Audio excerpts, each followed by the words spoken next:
Hello students of class 9th, my name is Vikas and I am here to teach you mathematics. As you know from this particular part, we are going to start our discussion about our new chapter, chapter number 12, statistics. And now in this particular part, we are going to discuss about data, their types, their analysis and their presentation. And among those presentation, we'll discuss about frequency distribution table. So without wasting some more time, let's start our lecture. अब अगर बात कर रहे हैं हमारे पास में, तो देखो सबसे पहले फ्रीक्वेंसी डिस्ट्रीब्यूशन टेबल के बारे में जानने से हम कुछ बेसिक इंफॉर्मेशन को क्या कर लेते हैं, समझ लेते हैं। अब उन बेसिक्स की बात करें तो सबसे पहले हमारे मन में क्या सवाल आ रहा होगा कि सर आखिर में स्टैटिस्टिक्स होता क्या है। तो बेसिकली स्टैटिस्टिक्स मेरे पास में मैथ्स की वो ब्रांच है जहां पे हम क्या करते हैं, जो हमें इंफॉर्मेशन होती है ना, उस इंफॉर्मेशन को कलेक्ट करना, उसको एनालाइज करना, उसको इंटरप्रेट करना, प्रेजेंट करना, ऑर्गेनाइज करना। तो ये हमारे पास में जो भी ये सब कुछ इंक्लूड होता है, यानी कि हम मैथ्स के अंदर हम मैथ्स में क्या बोला सर, हम मैथ्स में जब डेटा को कलेक्ट करते हैं, उस इंफॉर्मेशन को एनालाइज करते हैं, उसको इंटरप्रेट करते हैं, प्रेजेंट करते हैं और ऑर्गेनाइज करते हैं ना, तो ये सब की जो स्टडी होती है वो हमारे पास में स्टैटिस्टिक्स में काउंट होती है। और जब हम ये सब कुछ कर लेते हैं ना, तो उस डेटा के रेफरेंस में उसको समराइज करना एंड उसको डिस्क्राइब करना एक ईजियर और एक बहुत ही इफेक्टिव मेथड के अंदर, ये सब हमारे पास में स्टैटिस्टिक्स में काउंट होता है। अब अगर बात करें सबसे पहले, तो हम बात करते हैं डेटा की। क्यों? क्योंकि सर स्टैटिस्टिक्स में हमें सबसे पहले डेटा के बारे में पता होना चाहिए ना, क्योंकि इस पूरे की पूरी स्टडी में हम डेटा के रिगार्डिंग ही पूरा काम करते हैं। तो अगर बात करें डेटा की, तो डेटा क्या होता है हमारे पास में? बेसिकली डेटा मेरे पास में वो फैक्ट्स और इंफॉर्मेशन होते हैं जो हम कलेक्ट करते हैं किसी भी तरह के एनालिसिस को करने के लिए। यानी बोला सर हमें किसी भी तरह का अगर एनालिसिस करना है तो हमें कुछ डेटा यानी कुछ इंफॉर्मेशन पता होनी चाहिए। अब अगर बात करें तो बेसिकली जो मेरे पास में डेटा होता है ना, हम ये दो कैटेगरी में क्या कर सकते हैं, डिवाइड कर सकते हैं। पर सर डेटा को हम दो कैटेगरी में डिवाइड कर सकते हैं। कौन सी दो कैटेगरीज हैं? फर्स्ट है हमारे पास में qualitative type of data, second है हमारे पास में क्वांटिटेटिव टाइप ऑफ डेटा। ठीक है। अब अगर बात करें हमारे पास में क्वालिटेटिव टाइप ऑफ डेटा की, तो बता सकते हो क्वालिटेटिव टाइप ऑफ डेटा क्या होगा? मेरे पास में एक ऐसा कैटेगरी ऑफ डेटा जहां पे मेरे पास में जो एंटिटीज होती है ना, क्या कि मेरे पास में डेटा में जो इंफॉर्मेशन है वो किसी भी तरह की न्यूमेरिक वैल्यू को कंसिस्ट ना करती हो। दैट मीन्स कि मेरे पास में एक ऐसा डेटा जहां पे मेरे पास में किसी भी तरह की न्यूमेरिकल वैल्यूज या एंटिटी एग्जिस्ट ना करती हो, तो ऐसे फॉर्म ऑफ डेटा को क्वालिटेटिव डेटा कहते हैं। इसका बेसिक एग्जांपल कह सकते हैं। बोला सर हमारे पास में अगर मैं बात बोलूं कि आप मुझे कुछ कलर्स के नेम बता सकते हो? बोला हाँ sir, red, blue, green, yellow, pink, ये सारे मेरे पास में क्या है? बोला सर जैसे देखो कलेक्शन ऑफ कलर्स, ये मेरे पास में red, blue, green, yellow, pink and many more, ये सारे के सारे क्या मेरे पास में डेटा, ये इंफॉर्मेशन ही तो है। अब अगर बात करें तो क्या यहाँ पे मेरे पास में किसी भी तरह की न्यूमेरिक वैल्यू कंसिस्ट होती है? नहीं। सिमिलरली अगर मैं बात करूँ नेम, अगर मैं आपको बोलूं कि आपके क्लास में पर्टिकुलरली हर स्टूडेंट का नाम मुझे बताओ, तो आप क्या बोलोगे? सर अगर आप सभी के नाम क्लासिफाई करोगे तो ये भी मेरे पास में किसी भी तरह की न्यूमेरिक वैल्यू को कंसिस्ट नहीं करेगा। दैट मींस ये भी मेरे पास में क्या होगा? एक क्वालिटेटिव डेटा। अगर मैं आपसे पूछूं आप मुझे कुछ फ्रूट्स के बारे में बताओ, तो अगर मैं आपको बोलूं कुछ फ्रूट्स को कलेक्ट करो या उसके रिगार्डिंग इंफॉर्मेशन कलेक्ट करो, तो यहाँ पे मेरे पास में जो फ्रूट्स होंगे वो फ्रूट्स कौन सा कैटेगरी ऑफ डेटा होगा? वो एक क्वालिटेटिव टाइप ऑफ डेटा होगा, क्योंकि फ्रूट्स में भी किसी तरह का कोई नंबर कंसिस्ट नहीं होगा। क्लियर है? क्या ये बात समझ में आई? ठीक है। अब अगर बात करें हमारे पास में सेकंड कैटेगरी ऑफ डेटा की, जो कि हमारे पास में क्वांटिटेटिव डेटा, तो बेसिकली हमारे पास में एक ऐसा डेटा या एक ऐसी इंफॉर्मेशन जहां पे नंबर्स कंसिस्ट करते हो, यानी कि ऐसी एंटिटी ऑफ डेटा जहां पे मेरे पास में न्यूमेरिक वैल्यू एग्जिस्ट हो। अगर इस ऐसी कैटेगरी ऑफ हमारे पास में डेटा होता है उसे हम क्या कहते हैं? Quantitative data. अब इसके बेसिक एग्जांपल्स की बात करें तो हम कह सकते हैं हाइट्स, लेंथ और किसी भी हमारे पास में एंटिटी की क्वांटिटी। यानी अगर बात करें हमारे पास में फॉर एन एग्जांपल, अगर मैं बोलूं कि आपके पास में कितने नंबर ऑफ पेन्स हैं, तो इस केस में हमारे पास में क्वांटिटी क्या होगी? बोला सर पेन। और पेन्स की टोटल क्वांटिटी कितनी है हमारे पास में? बोला सर 5 पेन्स हैं, 7 पेन्स हैं। तो ये सारे मेरे पास में एक न्यूमेरिक वैल्यू तो है। यानी कि अगर देखा जाए हाइट हम किस में कैलकुलेट करेंगे? बोला sir 5 meter tall, 7 meter tall. अगर बात करें कितने लेंथ हमारे पास में है यानी डिस्टेंसेस, ये सारी क्या है हमारे पास में क्वांटिटेटिव टाइप ऑफ डेटा को एक्सप्लेन करती है। ये बात समझ में आई। यानी अगर बेसिक एग्जांपल में हम कहें तो क्वालिटेटिव डेटा हमारे पास में वो डेटा होगा जहां पे कोई भी न्यूमेरिक वैल्यू कंसिस्ट ना हो, वेयर एज क्वांटिटेटिव डेटा हमारे पास में एक ऐसा डेटा होगा जहां पे न्यूमेरिक वैल्यू एग्जिस्ट करती होंगी। अब अगर ये बात समझ में आई हो तो अगर बात करें हमारे पास में टाइप्स ऑफ डेटा की, तो बेसिकली हमारे पास में जो टाइप्स ऑफ डेटा है ना उसे हम दो कैटेगरी में क्लासिफाई कर सकते हैं। फर्स्ट है प्राइमरी डेटा एंड सेकेंड है हमारे पास में सेकेंडरी डेटा। अब अगर बात करें हमारे पास में, देखो सेकेंडरी डेटा है ना हमारे पास में, ये मैं बोलूं प्राइमरी डेटा, इनको हम क्लासीफाई कैसे कर रहे हैं, तो हम इसको क्लासीफाई कर सकते हैं फ्रॉम दी सोर्स जहां से हम डेटा को कलेक्ट कर रही हैं। अब बोले सर कैसे, तो अगर बात करें हमारे पास में पहले टाइप ऑफ डेटा की जो कि है प्राइमरी डेटा। अब प्राइमरी डेटा क्या होगा, इफ अगर हमारे पास में किसी भी तरह से, देखो फॉर एन एग्जांपल सपोज करो कि आप एक रिसर्चर हो या आपको क्या करना है, डाटा को कलेक्ट करना है। जब भी किसी भी सिनेरियो के अंदर जिसको डाटा को कलेक्ट करना है यानी जिसको स्ट्रेटेजाइज करना है, अगर वही डाटा कलेक्ट करता है, यानी किसी भी सिनेरियो में if a researcher collects data himself, यानी किसी भी तरह का रिसर्चर अगर डेटा खुद कलेक्ट करता है उसके पर्पस और प्लान के regarding in its mind, then जो डेटा उसने खुद ने कलेक्ट किया इसे कहा जाएगा प्राइमरी डेटा। क्या कहा जाएगा, प्राइमरी डेटा। वेयर एज अगर बात करें हमारे पास में इसके कुछ एग्जांपल्स की, तो अगर मैं आपसे पूछूं कि आप मुझे बता सकते हो number of student in your class, कि आपके क्लास में कितने बच्चे हैं, तो ये तो केवल आपको पता होगा और ये आप खुद इंफॉर्मेशन कलेक्ट करोगे कि सर मेरी क्लास में कुछ अमाउंट ऑफ स्टूडेंट्स हैं। अगर मैं आपको पूछूं आपके स्कूल में कितने फैंस हैं, तो बोलोगे सर हमारे स्कूल में कितने फैन हैं, ये आप खुद जाके कैलकुलेट करोगे। तो इस सिनेरियो में से हम क्या कहेंगे, प्राइमरी डेटा। इसके अलावा अगर मैं आपसे पूछूं कि आपके जो घर पे इलेक्ट्रिसिटी बिल्स हैं, यानी अगर आपके पास में मैं पूछूं कि लास्ट 2 साल में आपके घर में कितने इलेक्ट्रिसिटी बिल्स आए हैं, तो इसकी इंफॉर्मेशन किसके पास होगी, बोला ये कौन कलेक्ट करेगा, कोई अदर पर्सन तो कलेक्ट करेगा नहीं, आप ये खुद कलेक्ट करोगे आपके खुद के पर्पस के लिए। तो इस सिनेरियो में इन एग्जांपल्स को हम क्या कह सकते हैं, प्राइमरी सेट ऑफ डेटा। ये बात समझ में ठीक है। अब अगर बात करें हमारे पास में सेकंड टाइप ऑफ डेटा की, जो कि होता है सेकेंडरी डेटा।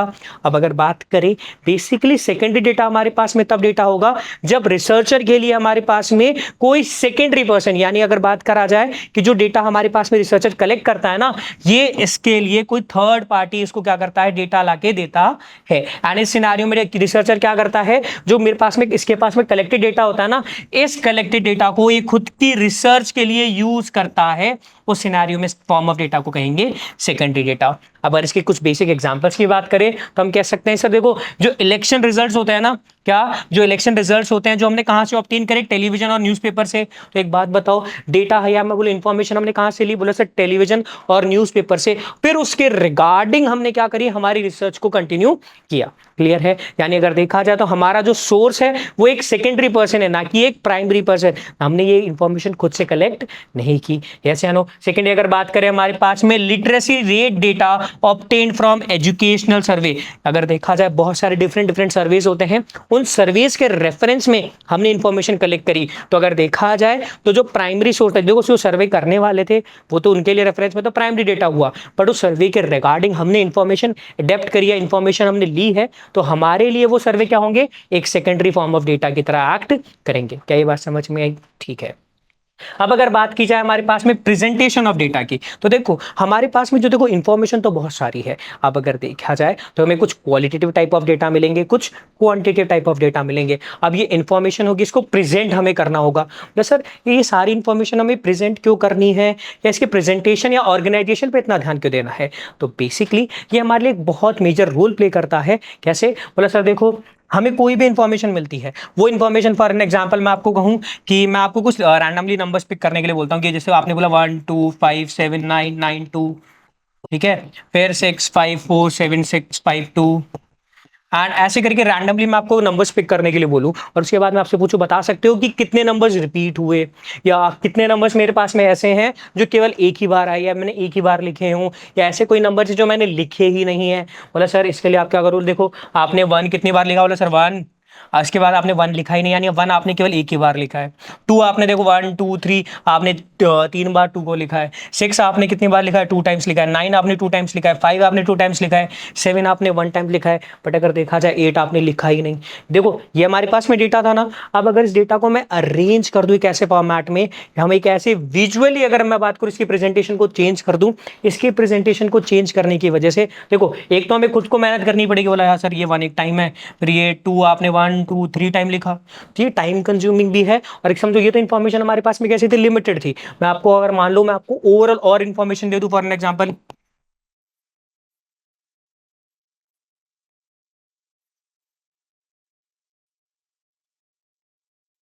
अब जैसे जैसे क्वांटिटी के सेट्स, यार मैं बोलूं मेरे पास में जो इन्फॉर्मेशन के सेट्स है वो बड़े होते जाएंगे, तो इस रेफरेंस में अगर देखा जाए तो ऐसे हम कैलकुलेट करना हमारे लिए थोड़ा सा डिफिकल्ट होगा। तो उसी रेफरेंस में अगर मैं क्या करूं, तो उस डेटा को एक प्रॉपर फॉर्मेट में अरेंज कर दूं या इसे प्रेजेंट कर दूं, तो वहां से इंफॉर्मेशन को एनालाइज करना बहुत ईजी होता है। बोला सर इन्फॉर्मेशन एनालाइज क्यों करनी है? ये इन्फॉर्मेशन एनालाइज करने के रेफरेंस में हम किसी भी तरह का ट्रेंड, किसी भी तरह की हमारे पास में जो फ्लक्चुएशंस है वो देख पाते हैं। अगर आपने देखा होगा बहुत मेजर मेजर इकोनॉमिस्ट होते हैं या हमारी वर्ल्ड में अगर किसी भी तरह की कोई भी हमें प्रेडिक्शन करनी होती है, तो हम बेसिक जो हिस्टोरिकल डेटा होता है उसको हम क्या देखते हैं, रीचेक करते हैं, उसके रिगार्डिंग हम उसकी इंफॉर्मेशन कलेक्ट करते हैं, फिर हम उनके ट्रेंड्स के बारे में पता लगाते हैं। अब अगर देखा जाए तो जब हमारे पास में लार्जर सेट ऑफ डेटा होगा तो उसको हमें क्या करना होगा, बोला सर ये तो इंफॉर्मेशन कलेक्ट करने के बाद उसको एनालाइज करना थोड़ा डिफिकल्ट होगा, तो उसकी फिर हमें प्रेजेंटेशन में काम करना होगा। अगर बात करें हमारे पास में किसी भी डेटा को प्रेजेंट करने की, तो हम डेटा को दो टाइप्स में प्रेजेंट कर सकते हैं। पहली बात होगी हमारे पास में frequency distribution table, and second हमारे पास में होगा ग्राफिकल रिप्रेजेंटेशन। यानी किसी भी डेटा को, यानी किसी भी सेट ऑफ इंफॉर्मेशन को हम दो कैटेगरीज में क्या कर सकते हैं, प्रेजेंट कर सकते हैं। आइदर हम एक टेबुलर मेथड यूज कर सकते हैं जिसे हम कहेंगे फ्रीक्वेंसी डिस्ट्रीब्यूशन टेबल, सेकेंड हम यूज कर सकते हैं हमारे पास में ग्राफिकल रिप्रेजेंटेशन। और किसी भी डेटा को रिप्रेजेंट करने के ये दो बेस्ट वेज हैं। क्या ये बात समझ में? ठीक है। अब अगर बात करें हमारे पास में देखो फ्रीक्वेंसी डिस्ट्रीब्यूशन टेबल की, तो देखो ये फ्रीक्वेंसी डिस्ट्रीब्यूशन टेबल एक ऐसा मेरे पास में तरीका है जिसकी हेल्प से मैं क्या करता हूं, किसी भी डेटा को एक बहुत ऑर्गेनाइज वे में क्या करता हूं, कलेक्ट करता हूं। और कैसे कलेक्ट करता हूं, मैं एक टैबुलर फॉर्मेट में इस डेटा को कलेक्ट करता हूं, जिसकी हेल्प से मैं क्या कर सकता हूं, जो बहुत लार्जर सेट ऑफ डेटा होते हैं ना, उनको ईजिली हम अंडरस्टैंड भी कर सकते हैं और उनके रिगार्डिंग हम उनको इंटरप्रेट भी कर सकते हैं। और अगर रेफरेंस में देखा जाए, जब हमारे पास में फ्रीक्वेंसी में अगर क्या हो, फ्रीक्वेंसी डिस्ट्रीब्यूशन टेबल के अंदर कोई डेटा प्रेजेंट हो, तो उसके रेफरेंस में उसके जो ट्रेंड्स हो, उसके जो पैटर्न्स हो, उनको एनालाइज करना बहुत इजी हो जाता है। क्या ये बात समझ में आई? यानी अगर देखा जाए तो फ्रीक्वेंसी डिस्ट्रीब्यूशन टेबल एक बहुत अच्छा तरीका है किसी भी डेटा को प्रेजेंट करने के लिए। अब अगर बात करें फ्रीक्वेंसी डिस्ट्रीब्यूशन टेबल आखिर होती कैसे है, क्या होती है, उससे पहले हम कुछ बेसिक टर्म्स के बारे में जानते हैं। सबसे पहले जानते हैं हम फ्रीक्वेंसी के बारे में। देखो फ्रीक्वेंसी डिस्ट्रीब्यूशन टेबल की बात हो रही है तो फ्रीक्वेंसी के बारे में पता होना जरूरी है। अब अगर बात करें आखिर में फ्रीक्वेंसी क्या होती है, बेसिकली हमारे पास में फ्रीक्वेंसी वो number of times of each data are among the various data obtained in a survey is called frequency of that particular data. तो सर इसका मतलब क्या हुआ हमारे पास में, तो जरा समझो। जैसे फॉर एन एग्जाम्पल मैंने आपको एग्जाम्पल दिया था ना 1 1 5 2 6 7 8, ठीक है, एंड मैनी मोर कोई क्वांटिटी हो मेरे पास में इंफॉर्मेशन है। अब इस इंफॉर्मेशन के रिगार्डिंग अगर देखूं, मेरे पास में 1 भी एक टाइप ऑफ डेटा है, 5 भी एक टाइप ऑफ डेटा है, 6 भी एक डेटा है, ये 1 भी एक डेटा है, 7 भी एक डेटा है, ये सारी है तो इन्फॉर्मेशन ही ना। अब मैं आपसे पूछूं कि एक मेरे पास में सेम डेटा, यानी मैं बोलूँ एक मेरे पास में सेम क्वांटिटी कितने टाइम्स मेरे पास में थ्रू आउट इंफॉर्मेशन में रिपीट होती है। क्या कि अगर देखा जाए यहाँ पे मैं बोलूँ, बोला सर 1 मेरे पास में एंटिटी कितनी बार रिपीट हो रही है, बोला सर 2 टाइम्स। 5 कितने टाइम्स रिपीट हो रहा है, बोला सर मेरे पास में ओनली एक ही टाइम है। 6 कितने टाइम से, बोला सर मेरे पास में एक ही टाइम से। 7 बोला सर एक ही टाइम से। 2 बोला सर एक ही टाइम से। 8 बोला सर एक ही टाइम से। 9 बोला सर इस क्वांटिटी में उस डेटा में 9 है ही नहीं, तो इसकी फ्रीक्वेंसी कितनी होगी, 0। दैट मीन्स कि कोई भी डेटा हमारी पूरी इंफॉर्मेशन में कितनी बार रिपीट होता है, कितनी बार रिपीट होता है, बेसिकली वही हमारे पास में क्या होती है उस डेटा की फ्रीक्वेंसी होती है। जैसे यानी कि रिकरेंस या फिर repeatance of any data in particularly all over the format of data, then we call that particular repeatance or the amount of repeatance is called frequency.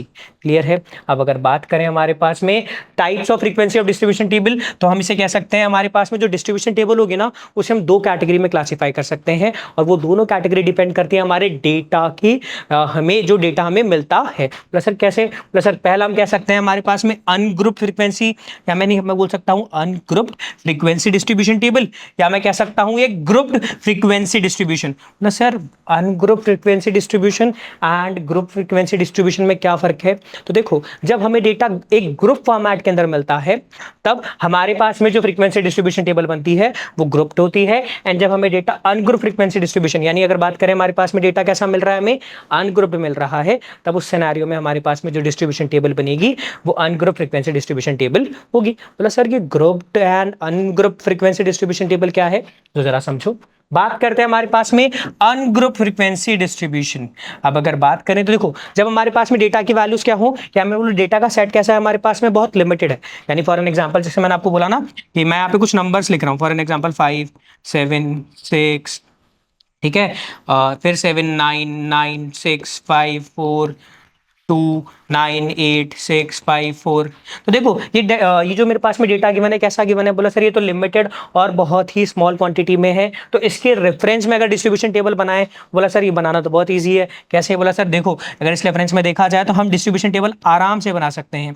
अगर बात करें हमारे नंबर्स गिवन है उसके रेफरेंस में फ्रीक्वेंसी, अब फ्रीक्वेंसी कैसे कि कोई डेटा कितनी बार रिपीट हो रहा है, बताओ 5 कितनी बार रिपीट हो रहा है, बोला सर 5 मेरे पास में देखो डेटा है 1 2 3, 5 मेरे पास में 3 टाइम्स रिपीट हुआ है। अगर बात करें 7 की तो 1 1 2 एंड 7 मेरे पास 2 टाइम रिपीट हुआ है। 6 प्लस सर 1 2 एंड 7 मेरे पास में रिपीट नहीं हुआ है।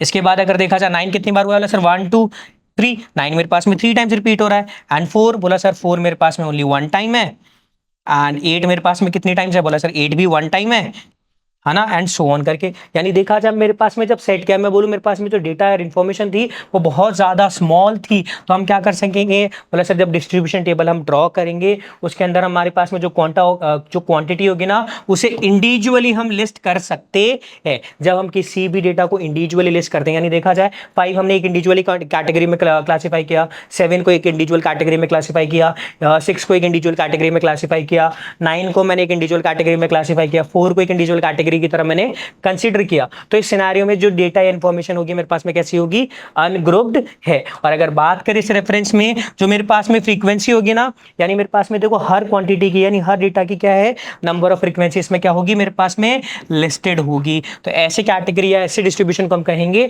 Ungrouped frequency distribution. क्या ये बात समझ में आई? ठीक है। अब अगर बात करें हमारे पास में ग्रुप्ड फ्रीक्वेंसी डिस्ट्रीब्यूशन में, तो देखो जब हमारे पास में डेटा का सेट बहुत बड़ा हो, बहुत लार्जर सेट हो, तो सिनेरियो में हम क्या करेंगे, बोले सर जो हमारे पास में लार्जर सेट्स है ना उसे छोटे छोटे पैकेट्स में हम क्या करेंगे, डिस्ट्रीब्यूट करेंगे। दैट मींस हमारे पास में जब क्या होता है, जब डेटा की वैल्यू बहुत ज्यादा लार्ज हो जाती है, बहुत वाइड रेंज की हो जाती है, तो हम डेटा को क्या करेंगे, छोटे छोटे क्लास इंटरवल में क्या करेंगे, डिवाइड करेंगे। और तब हमारे पास में डेटा के अंदर जो पैकेट्स होंगे ना, यानी मैं बोल रहा हूँ जो हमारे पास में स्मॉल स्मॉल हमारे पास में क्या इंटरवल्स होंगे, वो हमें एक रेंज फॉर्मेट में मिलेंगे। यानी कि जब हमें डेटा एक रेंज फॉर्मेट में मिलता है उस सिनेरियो में उसे कहते हैं ग्रुप्ड फ्रीक्वेंसी डिस्ट्रीब्यूशन। और इस सिनेरियो में जो मेरे पास में डेटा होता है ना, ये जो मेरे पास में होता है डेटा, वो छोटे छोटे ग्रुप्स में समराइज किया जा सकता है। और उस रेफरेंस में जो लार्जर सेट ऑफ डेटा है उसे जब हम छोटे छोटे इंटरवल्स में ब्रेक डाउन करते हैं, तो हमारे पास में जो प्रेजेंटेशन या जो डिस्ट्रीब्यूशन होता है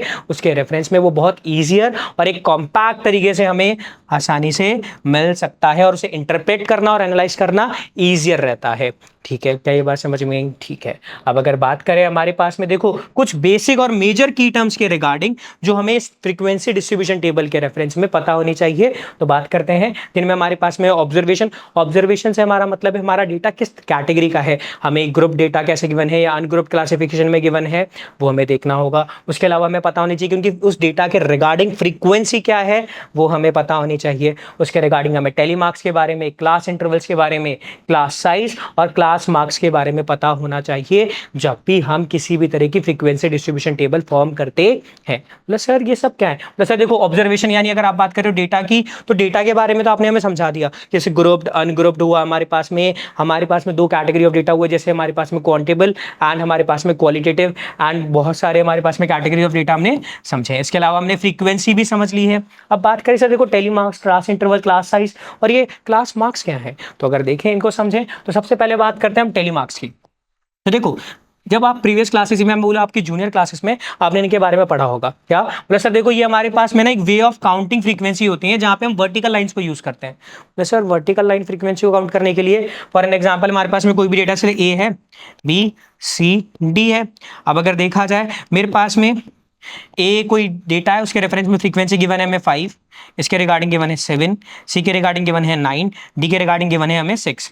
तो अगर मैं बोलूँ इसके रेफरेंस में आप टेलीमार्क्स बताओ, तो टेलीमार्क्स में हम क्या करते हैं, प्लस टेलीमार्क्स के थ्रू हम केवल फ्रीक्वेंसी को काउंट करते हैं। किसको काउंट करते हैं? फ्रीक्वेंसी को। कैसे करते हैं बोला सर? हम वर्टिकल लाइंस ड्रॉ करते हैं। क्या करते हैं? वर्टिकल लाइंस ड्रॉ करते हैं। वर्टिकल लाइंस कैसे ड्रॉ करेंगे बोला सर? जितनी फ्रीक्वेंसी उतनी लाइंस ड्रॉ करेंगे। देखो ई की कितनी फ्रीक्वेंसी है? 4, तो 1 2 3 एंड 4। पर जैसे ही क्या होता है 4 से, यानी ये देखा जाए जैसे हमारे पास में क्वांटिटी 5 को टच कर जाती है, तो उस टाइप उस सिनेरियो में क्या होगा बोला सर? 1 2 3 4।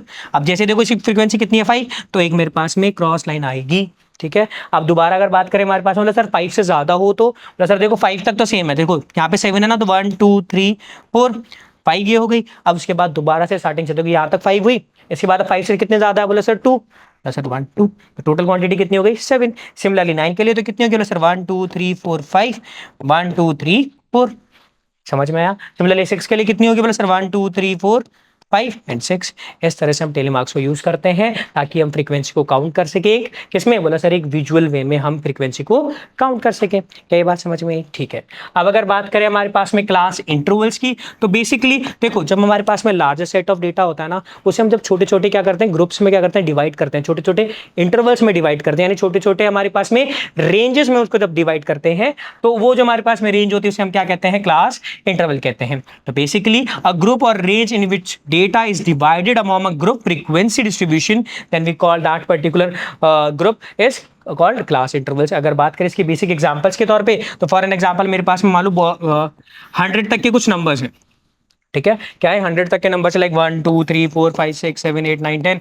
इन सभी के रिगार्डिंग मैं तुम्हें बहुत ज्यादा वाइडर रेंज में क्या दे रहा हूँ? नंबर्स की क्वांटिटी दे रहा हूँ, और मैं उनमें रिपीट भी कर रहा हूँ नंबर्स को। तो इस रेफरेंस में अगर मैं आपको बोलूँ कि मुझे बताओ कि कौन से नंबर्स रिपीट हो रहे हैं या कौन सा सेट हमें रिपीट देखते हुए मिल रहा है, उसके रिगार्डिंग इन्फॉर्मेशन को इंटरप्रेट करो, तो क्या करोगे? तो सर ये तो इन्फॉर्मेशन बहुत बड़ी हो गई, तो इसे हम छोटे छोटे फैक्टर्स में क्या करेंगे? डिवाइड करेंगे। फॉर एन एग्जाम्पल हम कहेंगे बोले सर 0 से 10 एक रेंज हो जाएगी, फिर 10 से 20 एक हमारे पास में रेंज होगी, फिर 20 से 30 हमारे पास में ऐसे रेंज होगी। बोला अगर देखा जाए हमने क्या करा, बोले सर ये जो 100 नंबर्स के मेरे पास में टोटल वैल्यूज थी ना, आपने जो छोटे छोटे वैल्यूज में क्या कर दिया? इसे डिटरमाइन या इसे क्लासिफाई कर दिया। अब जहां पे देखा जाए मेरे पास में जो रेंज फॉर्मेट है ना, इसे कैसे लिखेंगे? बोले सर ए से बी तक की रेंज है, जहां पे ये जो मेरे पास में लेफ्ट हैंड साइड में लिखी जाती नहीं होती है हमारे पास में मिनिमलिस्ट वैल्यू, कि यहाँ पे देखा जाए 0 से स्टार्ट होगी या 0 के इक्वल, तो इसे कहते हैं हम लोअर लिमिट। ठीक है, एंड जो मैक्सिमम वैल्यू ये अटेन कर सकता है वो हमारे पास में क्या होगी? बोला सर ये हमारे पास में होगी अपर लिमिट। ठीक है, मैक्सिमम वैल्यू क्या होगी हमारे पास में? बोला सर ये तो लोअर लिमिट होगी, एंड ये हमारे पास में अपर लिमिट होती है। क्लियर है क्या? क्लास इंटरवल्स के बारे में समझ में आया? ठीक है, अब अगर बात करें हमारे पास में क्लास इंटरवल्स के रिगार्डिंग एक छोटी सी टर्म के बारे में, जो कि हमारे पास में कंटिन्यूअस क्लास। अब बेसिकली कंटिन्यूअस क्लास क्या होती है मेरे पास में? देखो जब भी हमें कोई range format of data given, like a से बी, फिर सी से डी, फिर ई से एफ, फिर जी से एच, फिर एच से आई, ये मेरे पास में एक रेंज फॉर्मेट ऑफ डेटा होता है। ठीक है, अब इस रेंज फॉर्मेट ऑफ डेटा के अंदर क्या हो हमारे पास में? देखो ये क्लास इंटरवल्स हैं। जैसे मेरे पास में पहले इंटरवल के रिगार्डिंग ये सेकंड इंटरवल है, ये थर्ड इंटरवल है, ये फोर्थ इंटरवल है, एंड ये फिफ्थ क्लास इंटरवल है। ठीक है, अब इन इंटरवल्स के रिगार्डिंग देखें जो कॉन्जुगेटिव इंटरवल्स हैं, यानी देखो 1 के जस्ट कॉन्जुगेटिव कौन है? 2, 2 के कॉन्जुगेटिव कौन है? 3, 3 के 4, 4 के 5, और उसमें भी क्या होगा हमारे पास में? देखो तो ये कहता क्या है? कॉन्जुगेटिव मेरे पास में क्लास क्या होती है? जब हमारे पास में देखो एक होता था मेरे पास में प्रीसीडिंग, क्या किसी भी दो, अगर हम बात करें किन्हीं भी दो कॉन्जुगेटिव क्लास इंटरवल्स की बात करें, तो देखो जो प्रीसीडिंग मेरे पास में क्लास इंटरवल होगा उसकी अपर लिमिट, ठीक है, एंड जो मेरे पास में सक्सीडिंग क्लास इंटरवल होगा उसकी लोअर लिमिट। अगर ये दोनों सेम होती है, कैसी होती है मेरे पास में? सेम होती है थ्रू आउट पूरी इंफॉर्मेशन के लिए, दैट मीन्स ये दोनों सेम, दैट मीन्स ये दोनों भी सेम, दैट मीन्स ये दोनों भी सेम। इस पूरे क्लास इंटरवल के अंदर अगर ये पैटर्न फॉलो अप होता है तो ऐसे क्लास इंटरवल्स को कहा जाता है कंटिन्यूअस क्लास। अगर इसे ब्रीफली एक्सप्लेन करें, in a class intervals where there is a no gap between the upper limit of one class and the lower limit of the next class, then the data is presented in such a way that all values within range are included without overlapping or leaving out any value। Clear है? तो इस scenario में जो मेरे पास में जो data बनेगा वो कैसा होगा, हमारे पास में कंटिन्यूअस क्लास का होगा। क्लियर है? ये बात समझ में आई? ठीक है। अब अगर बात करें हमारे पास में क्लास साइज की, तो बेसिकली क्लास साइज कह सकते हैं या फिर कुछ और इसे विड्थ भी कहते हैं। अब ये क्या होता है जरा समझो। तो देखो हमारे पास में रेंज फॉर्मेट ऑफ डेटा होता है ना, फॉर एन एग्जांपल 5 से 10, 25 से 30, ये मेरे पास में क्या है, एक रेंज फॉर्मेट ऑफ डेटा है। तो देखो ये मेरे पास में क्लास इंटरवल्स हैं। इन क्लास इंटरवल का हमारे पास में कितना डिफरेंस है, that means difference between upper limit to lower limit of that particular class interval. तो ये जो मेरे पास में डिफरेंस होता है ना, ये डिफरेंस ही मेरे पास में क्या होता है, क्लास साइज होता है। That means the difference between of upper limit and lower limit of a class interval is called its class size. For an example अगर मैं बात करूं आपके पास में, देखो 10 से 20 मेरे पास में क्लास इंटरवल है। क्या है? 10 से 20 मेरे पास में क्या है, क्लास इंटरवल है। जहां पे देखा जाए 10 मेरे पास में क्या है, बोला सर 10 तो मेरे पास में लोअर लिमिट है ना, एंड 20 मेरे पास में क्या है, अपर लिमिट है। अब इन दोनों का डिफरेंस क्या होगा मेरे पास में, plus sir class size calculate करने का एक फॉर्मूला होता है, अपर लिमिट में से लोअर लिमिट सब्ट्रैक्ट कर दो। तो देखो अपर लिमिट 20 थी, 20 में से 10 सब्ट्रैक्ट करेंगे, वैल्यू मेरे पास में 10 आएगी। क्लियर है क्या? यानी देखा जाए क्लास साइज ये बेसिकली क्या होगा मेरे पास में, किसी भी क्लास इंटरवल के अंदर उसके अपर लिमिट और लोअर लिमिट का जो डिफरेंस होता है वही हमारे पास में क्लास साइज, या जिसे हम विड्थ भी कहते हैं। क्या ये बात समझ में आई? ठीक है। अब अगर बात करें हमारे पास में क्लास मार्क की, तो बेसिकली देखो अभी हमने देखा था कि हमारे पास में कोई भी इंटरवल है, क्लास इंटरवल है। इस क्लास इंटरवल में जो रेंज है ना, इस रेंज का जो मेरे पास में मिड पॉइंट होगा, इस रेंज का जो मेरे पास में मिड पॉइंट होगा वही हमारे पास में क्लास मार्क होता है। तो basically it represent the centre or the middle of any class interval. ये क्या रिप्रेजेंट करता है हमारे पास में, किसी भी क्लास इंटरवल का मिड पॉइंट या फिर सेंटर पॉइंट को ये रिजेंबल करता है। अब अगर बात करें इसे कैलकुलेट करने का, हमारे पास में फॉर्मूला क्या होगा, प्लस सर जो भी हमारे पास में अपर लिमिट है उसमें लोअर लिमिट ऐड कर दो और उसका 2 से डिवाइड कर दो। अब अगर देखिए एक एग्जांपल लें, तो देखो हमारे पास में क्लास इंटरवल क्या है, 10 से 20, जिसकी लोअर लिमिट है 10 एंड अपर लिमिट है 20। तो देखो दोनों को क्या करना है, हमें ऐड करना है। तो 10 + 20 कितना होगा, बोला सर ये वैल्यू होगी 30। अब इसका अगर मैं हाफ कर दूं तो वैल्यू कितनी होगी, बोला सर 15। यानी इस सिनारियो में मेरे पास में देखो जो मेरे पास में क्लास इंटरवल है ना 10 से 20, इसका मेरे पास में क्लास मार्क कितना होगा, बोला सर ये होगा मेरे पास में 15। क्या ये बात समझ में आई? ठीक है। अब अगर देखा जाए, बात करें किस एग्जाम्पल के थ्रू हम समझने की कोशिश करते हैं कि हम फ्रीक्वेंसी डिस्ट्रीब्यूशन टेबल कैसे बनाते हैं। तो जरा देखो एग्जाम्पल में क्या कह रहा है, The blood groups of 30 students of class 8 are recorded as follow। क्या कि हमारे पास में क्लास 8 के कुछ 30 स्टूडेंट्स हैं, उनके रिगार्डिंग हमने क्या देखा, उनके ब्लड ग्रुप्स को कुछ इस तरह से अरेंज किया। आप देखो ब्लड ग्रुप्स क्या है उनके, बोला sir A B O O, A B O, A O B A, O B A O O and so on करके। यानी अगर देखा जाए ये मेरे पास में क्या है, क्लास 8 के जो 30 स्टूडेंट्स हैं ना उनके रिगार्डिंग हमें ब्लड ग्रुप गिवन है। अब अगर देखें इस पर्टिकुलर क्वेश्चन में हमें क्या करना है, हमें रिप्रेजेंट करना है ये पर्टिकुलर इंफॉर्मेशन को एक फ्रीक्वेंसी डिस्ट्रीब्यूशन के थ्रू। अब अगर देखा जाए यहाँ पे हमें एक और चीज बतानी है कि जो हमारे पास में मोस्ट कॉमन और जो सबसे ज्यादा रेयरेस्ट ब्लड ग्रुप है ना इन सभी स्टूडेंट्स के इन बिटवीन, वो भी हमें डिटरमाइन करना है। अब अगर देखा जाए तो देखो ये हमें इंफॉर्मेशन गिवन है। अब अगर देखें यहाँ पे किसी भी तरह की कोई न्यूमेरिक वैल्यू हमें गिवन नहीं है इस पूरे डेटा में। हमें इस डेटा में क्या गिवन है, बोला सर हमें ब्लड ग्रुप्स गिवन है। हमें पता है जो ब्लड ग्रुप्स हैं 4 कैटेगरी के। देखो सर ए है, बी है, ओ है और ए बी है। इसके अलावा कोई 4th या 5th डिफरेंट कोई है नहीं सर। मतलब हमारे पास में 4 different category of blood groups हैं। ठीक है। अब इन चारों ब्लड ग्रुप्स के अंदर देखा तो टोटल कितने स्टूडेंट्स हैं, 30 स्टूडेंट्स हैं। तो हमें कैलकुलेट करना होगा कि ए हमारे पास में ब्लड ग्रुप वाले कितने स्टूडेंट्स हैं। तो जरा काउंट करें। बोला सर ए हुआ मेरे पास में 1, then 2, then 3, then 4, then 5, then 6, then 7, then 8, then 9। यानी ए ब्लड ग्रुप वाले हमारे पास में कितने स्टूडेंट्स हैं, बोला सर 9 स्टूडेंट्स हैं। ठीक है। अब अगर देखा जाए तो सिमिलरली हमारे पास में बी ब्लड ग्रुप के लिए, ओ ब्लड ग्रुप के लिए और ए बी ब्लड ग्रुप के लिए भी हमें नंबर ऑफ स्टूडेंट्स कैलकुलेट करने होंगे। अब जब हम कैलकुलेट कर लेंगे उसके रिगार्डिंग हम क्या बनाएंगे, प्लस सर उसके रिगार्डिंग हम बनाएंगे एक फ्रीक्वेंसी डिस्ट्रीब्यूशन टेबल। कैसे बनाएंगे, प्लस सर एक हमारे पास में देखो एक हमारे पास में होगा कॉलम ब्लड ग्रुप का, उस दूसरा हमारे पास में होगा फ्रीक्वेंसी। देखो A blood group, B blood group, O blood group और ए बी ब्लड ग्रुप वाले हमारे पास में स्टूडेंट्स हैं। अब अगर देखा जाए तो देखो ए ब्लड ग्रुप वाले स्टूडेंट्स हमारे पास में कितनी बार रिपीट हो रहे हैं, दैट मींस उनके रिगार्डिंग हमारी फ्रीक्वेंसी की ये जो मेरे पास में ब्लड ग्रुप है ना ए, यानी ये जो डेटा है कितनी बार रिपीट हो रहा है, हमने अभी काउंट किया था कितनी टाइम्स है, 9 टाइम्स है। ऐसे करके हम क्या करेंगे, बोला सर एक टेबुलर फॉर्मेट में डेटा जनरेट करेंगे और ये जो प्रेजेंटेशन ऑफ डेटा होगी यही मेरे पास में क्या होती है, फ्रीक्वेंसी डिस्ट्रीब्यूशन होगी। सिंस ये जो मेरे पास में डेटा एक क्वालिटेटिव टाइप ऑफ डेटा है इसलिए हम इसे कुछ इस तरह से रिप्रेजेंट करेंगे। अगर डेटा मेरे पास में क्या होता है, रेंज फॉर्मेट में होता तो यहाँ पे रेंज आती, अदरवाइज हमारे पास में क्वेश्चन के रिगार्डिंग ये जो डेटा या क्लास इंटरवल्स होते हैं वो यहाँ पे आते हैं, उसके रिगार्डिंग फिर फ्रीक्वेंसी होती है। क्या ये बात समझ में आई? अब अगर देखिए इस क्वेश्चन को सॉल्व करें तो हमारे पास में ब्लड ग्रुप कुछ इस तरह से दिखेंगे कि जो ए ब्लड ग्रुप वाले स्टूडेंट्स हैं वो कितने हैं, टोटल 9 है। बी वाले स्टूडेंट कितने हैं हमारे पास में, 6 है। ओ वाले कितने हैं हमारे पास में, बोला सर 12 है। और ए बी वाले कितने हैं हमारे पास में, 3 है। अब अगर देखा जाए ये हमारे पास में फ्रीक्वेंसी डिस्ट्रीब्यूशन टेबल हुई। आप चाहो तो इसमें टेलीमार्क्स को भी इंक्लूड कर सकते हो। बोला सर टेलीमार्क्स को कैसे इंक्लूड कर सकते हैं, तो जरा देखो टेलीमार्क्स अगर इंक्लूड करेंगे तो हमारी फ्रीक्वेंसी डिस्ट्रीब्यूशन टेबल कुछ इस तरह से दिखेगी। सिंस ए के रिगार्डिंग हमारे पास में कितनी फ्रीक्वेंसी थी, बोला सर 9, तो काउंट करेंगे तो देखो 1 2 3 4 एंड फिफ्थ वर्टिकल साइड, ठीक है। ये कितने हुए, 5, देन 1 2 3 4।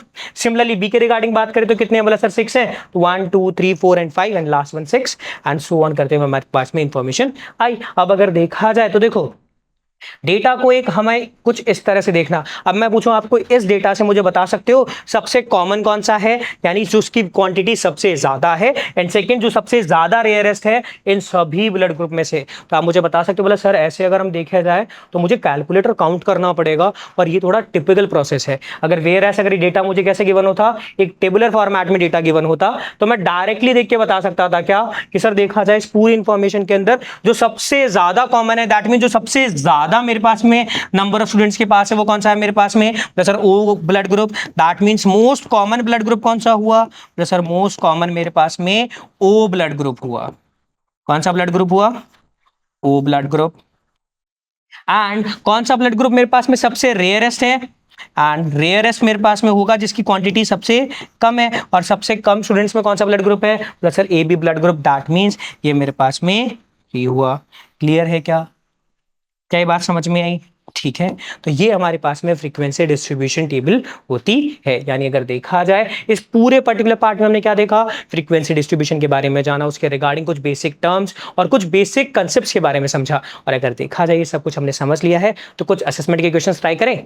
तो ट्राई करते हैं हमारे पहला असेसमेंट का क्वेश्चन, क्वेश्चन 1। ये हमें क्या कह रहा है, what is the term used for the difference between highest and lowest values in a class interval. क्या कि किसी भी क्लास इंटरवल के अंदर जो हाईएस्ट और मेरे पास में लोएस्ट वैल्यू तो उनके डिफरेंस के बिटवीन की टर्म को हम कैसे क्लासिफाई करते हैं। सिंस अगर देखा जाए मेरे पास में देखो एक मेरे पास में क्लास इंटरवल है ए से बी, जहां पे ए मेरे पास में क्या है, बोला सर ये लोअर लिमिट है यानी ये मिनिमम वैल्यू है मेरे पास में यानी लोएस्ट वैल्यू है, एंड बी मेरे पास में अपर लिमिट है यानी ये मेरे पास में मैक्सिमम वैल्यू है। तो इन दोनों का difference that means upper limit minus lower limit, and हमें पता है upper limit minus lower limit यानी इन दोनों का जो डिफरेंस होता है वो हमारे पास में क्या होता है, क्लास साइज। यानी ऑप्शन कौन सा होगा हमारे पास में, ऑप्शन बी हमारे पास में करेक्ट ऑप्शन होगा। क्लियर है।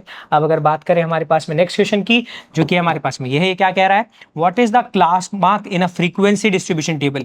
बता सकते हो कि क्लास मार्क क्या होता है। बेसिकली क्लास मार्क हमारे पास में मिड या सेंटर पॉइंट होता है किसी भी क्लास इंटरवल का। तो कैसे कैलकुलेट करते हैं, बोले सर अपर लिमिट और लोअर लिमिट को ऐड करो फिर हाफ से डिवाइड कर दो। तो इस रेफरेंस में देखा जाए बता सकते हो कौन सा ऑप्शन करेक्ट होगा। सर देखा जाए ऑप्शन बी हमें क्या कह रहा है, the sum of the upper limit and lower limit of a class interval divided by 2। बोला हाँ सर यही तो हमारे पास में क्लास मार्क कैलकुलेट करने का फॉर्मूला है, यानी ऑप्शन बी मेरे पास में करेक्ट ऑप्शन है। क्या ये बात समझ में आई? ठीक है, so that's it for this particular part. और अब नेक्स्ट पार्ट में चैप्टर के रिगार्डिंग हम कुछ और कंसेप्ट्स, कुछ और फंडामेंटल्स को समझेंगे। सो थैंक यू एंड जय हिंद।